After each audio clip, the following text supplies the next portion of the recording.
Muchas gracias al doctor Pablo Vázquez por su intervención.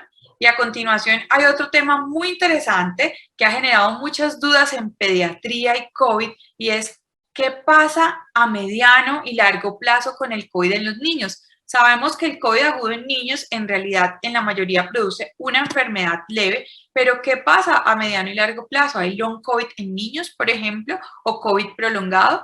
Para eso nos acompaña el doctor Iván Felipe Gutiérrez. Iván es infectólogo pediatra, ha trabajado mucho con la Sociedad Colombiana de Pediatría y con la Asociación Colombiana de Infectología.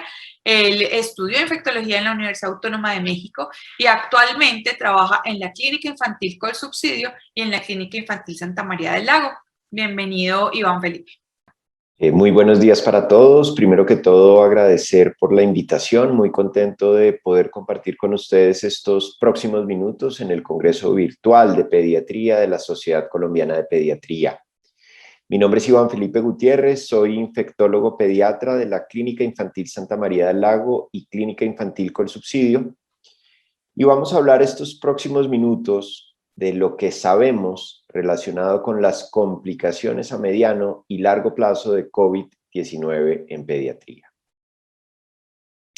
Vamos a revisar cifras actuales, datos en pediatría, SIMSTAC, y no lo haremos como previamente ya lo hemos discutido, epidemiología, ahondar en diferentes definiciones, sino que veremos lo que hemos aprendido, qué hay de nuevo, qué experiencia regional tenemos. Hablaremos de algo que es relativamente nuevo para nosotros como pediatras y tiene que ver con el long COVID. Y finalmente terminaremos con conclusiones. Y empecemos por aterrizar a lo que estamos viviendo, lo hemos visto, lo conocemos. Estamos hablando de más de 4 millones de casos en Colombia y una dramática cifra de 104.000 fallecidos. Los 3 picos en los que hemos visto más que un comportamiento en este último de un pico es una triste y mantenida y sostenida meseta en el que incluso empieza a presentarse un pico dentro del mismo pico, con datos que quiero resaltar de esta diapositiva. Es un porcentaje de positividad en promedio de 25.3%, pero sabemos cómo algunas ciudades, algunas regiones de Colombia y algunos días en particular han alcanzado positividades de incluso el 30, 40, 45%. Y hablar de pediatría es hablar de un comportamiento relativamente similar, casi calcado de los adultos en términos de los tiempos, pero sin embargo con mayor número de casos. Y cuando hablamos del total de los casos de pediatría en comparación a adultos, fíjense que hablamos de un 7%. Y si llevamos a qué porcentajes van a unidad de cuidado intensivo del total de la población, fíjense que hablamos de 0.03, 0.13 hospitalizados, fallecidos 0.03, que definitivamente ubica a la población pediátrica como menos afectada en comparación a adultos. Y esta gráfica es muy interesante y olvidé mencionarlo, son cortesía del doctor Pablo Vázquez, tiene que ver con el número total de casos de acuerdo a la edad. Y miren cómo la gran mayoría de los casos, o más bien como los casos vienen aumentando en la medida en que la edad aumenta. Son menores el número de casos en menores de un año, pero la proporción de niños menores de un año que requieren hospitalización o unidad de cuidados intensivos es mayor. Y eso podemos verlo acá. Fíjense cómo era menor el número de casos en menores de un año, sin embargo la proporción de niños, teniendo en cuenta los diferentes colores, enfermedad crítica, en morado, es más frecuente en niños menores de un año. Algo que quiero mencionar y que posiblemente la gráfica no permite apreciar, y es que aunque el porcentaje de niños grandes, 15, 16, 17, que van a cuidado intensivo es menor en comparación al de menores de un año, el número en términos absolutos no suele ser tan pequeño, porque recuerden que esta población es la que, como vimos en la diapositiva anterior, más frecuentemente se ve afectada. Y empecemos a hablar de SIMSTAC, empecemos a hablar de experiencia regional que hemos aprendido, tratamiento, evidencia. Y empiezo por esta diapositiva sin detenerme mucho, pero recordando que existen diferentes definiciones. Recordemos una Organización Mundial de la Salud, Royal College de Londres, de Reino Unido y del CDC, recordando que nosotros en el Consenso Nacional adoptamos la definición de OMS, que en términos generales incluyen niños menores de 19 años con fiebre de más de 3 días y 2 de los siguientes, y recuerden que hablamos de compromiso mucocutáneo o hipotensión o choque o características de disfunción miocárdica o evidencia de coagulopatía o síntomas gastrointestinales con elevación de los marcadores inflamatorios, PCR, BCG o procalcitonina, sin que exista una causa evidente que la explique, no estafilococcemia, etcétera, y que haya evidencia de infección reciente por SARS-CoV-2. Insisto, es fundamental tenerla en cuenta porque en ocasiones la definición puede ser muy amplia y muchos o múltiples patologías en pediatría pudieran entrar. Pero empecemos a mirar qué hemos aprendido. Empecemos a mirar la experiencia latinoamericana. Esto es un estudio multicéntrico, 14 instituciones en salud. Y fíjense que incluye México, Colombia, Perú, Costa Rica, Brasil, de los cuales Colombia aporta entre 11 a 50 casos. Se toma la definición de CDC, de SIMSTAC, y miren que se incluyen 95 pacientes que cumplieron la definición de CDC de SIMSTAC, es decir, un total o un porcentaje del 23%. ¿Y qué encontramos en esta experiencia latinoamericana? Y empecemos por desglosarlo y comparar aquellos que tuvieron SIMSTAC versus los que no tuvieron SIMSTAC. Y empiezo por hablar de la edad. Miren cómo los pacientes o niños que tuvieron SIMSTAC por lo general son mayores. Estamos hablando en general mayores de 10 años, 5 a 10 años. Acá hay un ligero pico en 1 a 23 meses, que no es lo usual. Pero insisto, en términos generales y acorde a la literatura, encontramos que son niños mayores. En relación a la presentación clínica, es interesante notar cómo los síntomas gastrointestinales fueron francamente más frecuentes en niños con SIMSTAC en comparación a aquellos que no tenían SIMSTAC, perdón. En comparación a, fíjense ustedes, los síntomas respiratorios tanto altos, pero particularmente bajos, no parecen ser la característica de los niños con SIMSTAC. Esto es para describir el tratamiento que recibieron unos versus otros, y es de resaltar cómo el grupo que presenta SIMSTAC suele requerir mayor frecuencia de soporte inotrópico y mayor frecuencia de inmunoglobulina y esteroides sistémicos. Vale la pena mencionar, y quiero que lo tengan en cuenta estos porcentajes, como parece ser este porcentaje de pacientes de niños con SIMSTAC un poco menor en cuanto a aquellos que recibieron esteroides e inmunoglobulina en comparación a otras series, y ahorita lo compararemos. Podemos decir como conclusión de este reporte inicial latinoamericano, multicéntrico, multinacional, que hay mayor edad en pacientes con SIMSTAC en comparación a aquellas infecciones por COVID sin SIMSTAC. Síntomas gastrointestinales, mayor frecuencia, mayor necesidad de soporte inotrópico, uso de inmunoglobulina y esteroides, pero como mencioné anteriormente, parece ser menos frecuente su uso en comparación a otras series. Este es otro estudio que evalúa la mortalidad y características clínicas nuevamente del SIMSTAC. Este es un estudio colombiano, el MISCO estudio, pero lo interesante es que incluye solo pacientes en 14 unidades de cuidado intensivo pediátrico entre el 1 de abril de 2020 y 31 de enero del 2021, pero nuevamente insisto que entran a unidades de cuidado intensivo. En este caso se toma la definición de Organización Mundial de la Salud para SIMSTAC, se incluyen 78 pacientes, y quiero hacer referencia al periodo de latencia previamente descrito en la literatura para SIMSTAC. Recuerden que se mencionan 2 a 6 semanas después de la infección aguda, y por lo general ese ha sido el tiempo de presentación posterior a los grandes picos en diferentes zonas o regiones geográficas. Y miren que pasa algo parecido, se describe algo parecido, se presenta un pico inicial de casos de coronavirus en Colombia, y un par de semanas después, entre 2 a 6 semanas, empiezan a aparecer el pico de presentación de SIMSTAC. En relación a las características clínicas, quiero hacer algunas particularidades. Nuevamente la edad, fíjense que estamos hablando de niños de 7 años como mediana, más grandes a lo que veíamos para niños con infección aguda por SARS-CoV-2. Duración de la fiebre en promedio o medianas de 5 días, entre 3.7 a 6. Y nuevamente importante, y ya lo veremos como conclusión, que después de la fiebre los síntomas gastrointestinales fueron más frecuentes. Y miren cómo se desglosa acá: diarrea, vómito, dolor abdominal. Y lo resalto, después de fiebre el síntoma más frecuente fueron gastrointestinales, diarrea, emesis, dolor abdominal. Miren la frecuencia de choque e hipotensión, que si la comparamos con la serie anterior es incluso más alta, y sin duda muchísimo más alta que en aquellos pacientes que no tienen SIMSTAC.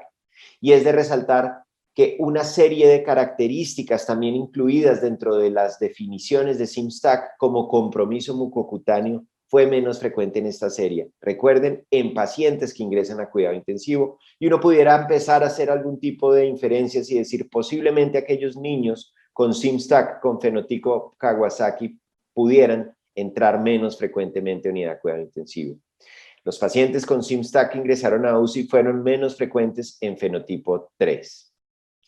Desde el punto de vista hematológico, quiero resaltar la frecuencia de linfopenia en este grupo de pacientes que ingresaron a unidad de cuidado intensivo y fíjense que más de la mitad tuvieron, cerca del 65% linfopenia. En relación al tratamiento, y quiero que empecemos a comparar con el estudio previamente descrito, que no eran pacientes en UCI, pero en UCI sí encontramos como el 91% reciben inmunoglobulina de esteroides 70%, y en porcentajes variables inferiores antiagregantes, anticoagulantes, soporte inotrópico, vasopresor y ventilación o soporte ventilatorio. En relación a tratamiento, la mayoría inmunoglobulina, en segundo lugar esteroides, en la mitad de los pacientes vasopresor y un menor porcentaje soporte ventilatorio. Y este mismo estudio hace un análisis por separado de la letalidad, identifica 7 de 78 casos, es decir, 9% de letalidad, y encuentra que sí tienen ciertas características, incluyendo mayor duración de la enfermedad antes de ingresar a UCI, ferritina por encima de 500, mayores complicaciones cardiovasculares, mayor necesidad de soporte ventilatorio mecánico, mayor necesidad de terapia de reemplazo renal. Y en el momento de hacer su análisis, su modelo de regresión logística, se encuentran 3 factores de forma independiente asociados posiblemente a mortalidad y tienen que ver con arritmia, diarrea y ferritina. Son datos interesantes y fíjense cómo mencionábamos la frecuencia de síntomas gastrointestinales, pero en este análisis multivariado, en esta regresión logística, se identifica la diarrea de manera independiente. Y después de ver algo de la experiencia local, miremos qué describe la literatura en relación al tratamiento. Y empiezo por resumirles el resumen del Consenso Nacional de COVID-19, tomado de la evidencia para el momento y de múltiples guías internacionales, regionales, y en términos generales las recomendaciones son: primero, intentemos identificar el fenotipo, clase 1 si se caracteriza principalmente por choque, 2, respiratorio, 3, Kawasaki-like.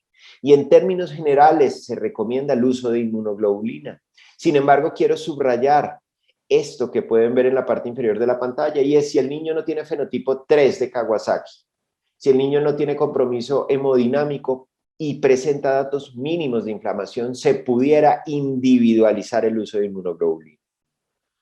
En relación al esteroide, se debe indicar en clase 1, y aprendimos de la primer pico al segundo pico, que en ocasiones lo hacíamos con tremendo temor a su uso, y es que en clase 1, compromiso multiorgánico, choque, usamos metilprednisolona, incluso lo usamos en bolos, teniendo o intentando controlar esta respuesta inflamatoria multisistémica.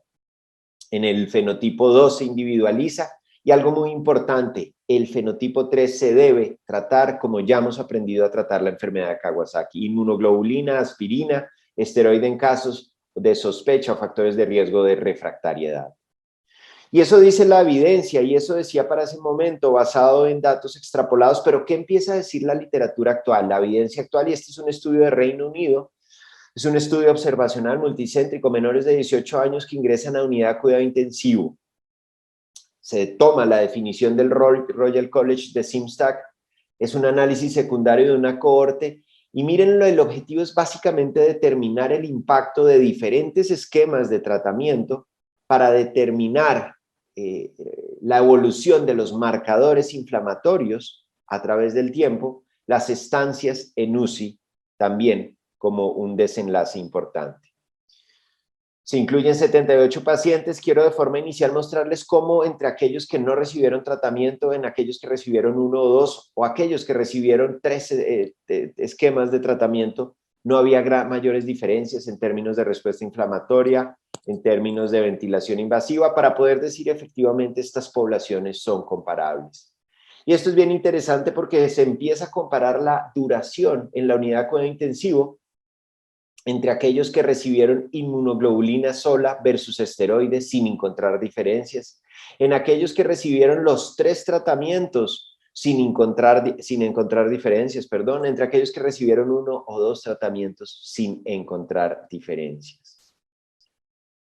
Y adicionalmente, como parte de sus objetivos primarios, querían ver cómo se comportaban los diferentes biomarcadores que representan un proxy de la inflamación presente en el paciente, y encontraron cómo no parece existir evidencia en favor o en contra de alguno de estos tratamientos que determine o que sean definitivos para disminución de los mismos marcadores.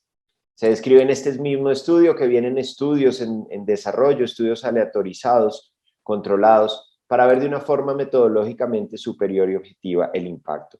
Pero por momento podemos decir, basados en ese estudio, que no parece haber modificación en estancias en UCI ni en resolución de biomarcadores inflamatorios.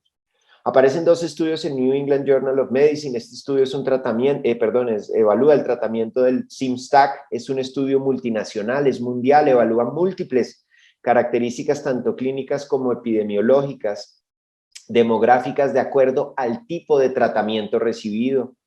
Cuenta un día cero y posteriormente los diferentes días a partir de iniciado el diagnóstico y el tratamiento. Y categoriza los tratamientos en inmunoglobulina solo, inmunoglobulina más corticoide y glucocorticoides como monoterapia, y los desenlaces primarios incluyen soporte inotrópico, ventilación mecánica a muerte, severidad de la enfermedad. Se incluyen pacientes de 20 de junio hasta el 24 de febrero del 2021, quiero que tengan en cuenta o presentes estas fechas. Se incluyen 81 hospitales en 34 países, 651 pacientes con sospecha de SIMSTAC, distribuidos, como pueden ver en la presentación, en los diferentes grupos: inmunoglobulina, inmunoglobulina más glucocorticoides y glucocorticoides solos. Y quiero empezar a desglosarles la evidencia que hay en la tabla A, comparación de inmunoglobulina más glucocorticoides versus inmunoglobulina sola. Y empecemos a ver cómo en los análisis primarios no se encuentra evidencia de disminución en la necesidad de soporte ventilatorio para el día 2 o más allá del día 2. Quiero mostrarles cómo hubo algo que ellos describen como que hay necesidad cuando se usa solo monoterapia con inmunoglobulina posteriormente de escalar el tratamiento inmunomodulador. Sin embargo, hacen referencia que más que escalamiento por evidencia de resultados positivos es posiblemente por en parte angustia, decir solo usé un antibiótico, un inmunomodulador y sigue haciendo fiebre, sigue con datos de respuesta inflamatoria de tal forma que se usa. Pero insisto, fíjense otros desenlaces, no se modificó la presencia de muerte, de algún otro tipo de deterioro o de aneurisma. Al comparar glucocorticoides solos o en comparación con inmunoglobulina, fíjense cómo los resultados son prácticamente similares. No existe evidencia que favorezca inmunoglobulina o inmunoglobulina más corticoide o corticoide versus inmunoglobulina. No existe evidencia sustancial en los resultados primarios. No encontramos pruebas claras de una asociación entre tratamiento inicial con cualquiera de los 3 tratamientos y cambios en insuficiencia orgánica, inflamación o al alta hospitalaria. Tampoco diferencias en la frecuencia de aneurismas. Es importante mencionar que hubo pocos casos de aneurismas, sin embargo, no se encontraron diferencias. Por otro lado, quiero mostrarles este estudio, es muy interesante. Este ya no es multinacional, son menores de 21 años, entre el 15 de marzo, fíjense, y 31 de octubre del 2020. El otro estudio tenía como diferencia multinacional e incluía hasta el 2021. Y ya lo veremos en conclusiones qué diferencias pudiera tener. Se incluyen 518 pacientes, una mediana de 8.7, desenlaces primarios, disfunción cardiovascular. Resultados secundarios incluyen tratamiento adyuvante, fiebre persistente o recurrente al día 2 o después. Quiero mostrarles las poblaciones parecen ser ligeramente diferentes. Los que reciben inmunoglobulinas parecen ser más pequeños en comparación a aquellos que reciben inmunoglobulinas más glucocorticoides, y pudiera ser porque los que reciben inmunoglobulinas pudieran tener más un fenotipo Kawasaki-like en comparación a los que reciben más tratamiento. Compromiso de más de 5 sistemas, fíjense que se encuentra más en el grupo que recibe inmunoglobulina y glucocorticoides, o incluso inmunoglobulina, glucocorticoides y biológicos, en comparación al que solo recibe inmunoglobulina. Criterios para Kawasaki efectivamente son más frecuentes en el que recibe inmunoglobulina, y lo hace uno pensar que ese grupo tienen menor edad, que reciben solo inmunoglobulina, presenta más frecuentemente Kawasaki. Fracción de eyección menos de 55, particularmente frecuente en el grupo que recibe inmunoglobulinas y glucocorticoides o incluso inmunoglobulinas, glucocorticoides y biológicos. Admisión a UCI más frecuentes en las últimas dos categorías. Vasopresores igual, menos frecuente en el grupo que es más frecuente Kawasaki y más en los otros dos grupos. Y en este, de forma interesante, fíjense cómo los desenlaces primarios parecen tener beneficio cuando se usa inmunoglobulina más glucocorticoides en comparación a inmunoglobulina como monoterapia. Que se encuentra disminución en la disfunción cardiovascular, disminución en el uso adicional de terapia inmunomoduladora adicional, disminución en el uso de choque que requiera vasopresor. De tal forma que este estudio concluye que entre niños y adolescentes con Simstack el tratamiento inicial con inmunoglobulina más glucocorticoide disminuyó el riesgo de disminución de compromiso cardiovascular. Y como parte de los análisis y hace parte del editorial del New England, que aunque esto pudiera confundirlo a uno, es importante que mencionemos primer estudio versus este que mencionábamos. El primero era multicéntrico, multinacional, algo que vale la pena tenerlo en cuenta. Posiblemente no era una población única, homogénea, con mismas características como posiblemente es esta en Estados Unidos, pero algo muy importante, la primera población, fíjense que se incluía pacientes hasta 2021, posiblemente con características o ya sometidos o enfrentados a las nuevas variantes, cosa que posiblemente este estudio no trae. Vale la pena resaltar de este estudio y lo tendremos en cuenta para estudios adicionales, y es mencionar que aquella población, como pudimos verlo en las características iniciales, que inició manejo con terapia combinada, parecía ser población más severamente comprometida. Esta última diapositiva quiero presentarla para hacer una reflexión en relación al uso de antibióticos. Esta es la serie más grande latinoamericana, producto del trabajo en equipo también del grupo de la REMCA Latina, liderado por el doctor Rolando Ulloa, y es bien interesante ver cómo el 24.5% de los pacientes recibieron antibióticos. Miren en los diagnósticos: sepsis, casos no especificados, neumonía. Y uno revisa el tipo de antibióticos utilizados, y hablamos de ceftriaxona, cefotaxima, fíjense, antibióticos de amplio espectro. Y hay una serie de factores que aumentan el riesgo de uso de antibióticos. Simstack con compromiso cardíaco, un OR de 45.48, y de ahí en adelante viene disminuyendo el riesgo. Pero si hay UCI, aumenta el riesgo, hospitalización aumenta el riesgo, RX anormal, corticoides, etcétera. Pero vale la pena mencionar que solo en el 5.3% de los pacientes se identificó un aislamiento bacteriano, por lo que, insisto, vale la pena reflexionar, ser muy conscientes e individualizar el uso de antimicrobianos. Podemos concluir en relación a Simstack cada vez más experiencia local y regional, casos en aumento, es un periodo de latencia similar al descrito, las 2 a 6 semanas. Evidencia en relación a tratamientos no es concluyente, ya vimos unos estudios a favor, unos en contra, vale la pena individualizarlo. Hay que optimizar el uso de antibióticos y por ahora, sin duda, continúan siendo útiles, vigentes y de utilidad las guías locales, pero ya veremos qué evidencia adicional tenemos. Y vamos a terminar estos últimos 8 minutos mencionando algo que se conoce como long COVID.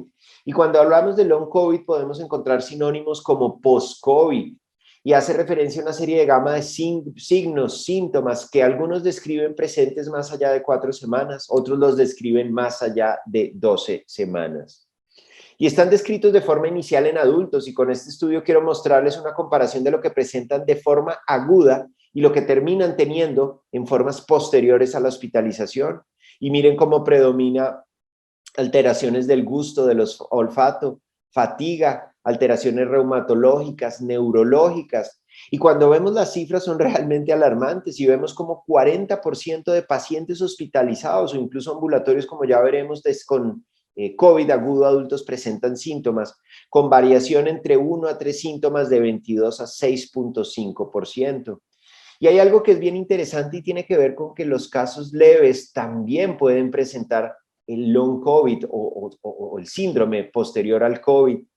Pero algo que se parece ser interesante, y es que a mayor presencia de síntomas, fíjense cómo la prevalencia de la enfermedad post-COVID parece ser mayor. Esta la menciono nuevamente para mencionarle que no tiene que ser crítico, incluso pacientes ambulatorios pueden tenerlo. Esto es un estudio de las mismas características del anterior, 6 meses después de infección aguda. Y miren cómo disnea parece ser de los más frecuentes. Y miren cómo su presentación va variando de acuerdo a la severidad. Y quiero que lo veamos aquí. Miren, la persistencia de fatiga, disnea y trastornos neurológicos se asociaron significativamente con la gravedad de la enfermedad, mientras que otros, como anosmia, ocurrió significativamente más a menudo entre los pacientes con COVID leve. Nos va dando pistas que la severidad pudiera orientar a qué signos y síntomas pudiera presentar posteriormente. No del todo concluyente, pero sí lo sugiere. Y algo que es bien interesante tiene que ver con esos niveles de anticuerpos medidos en el grupo que presenta síntomas versus el que no presenta.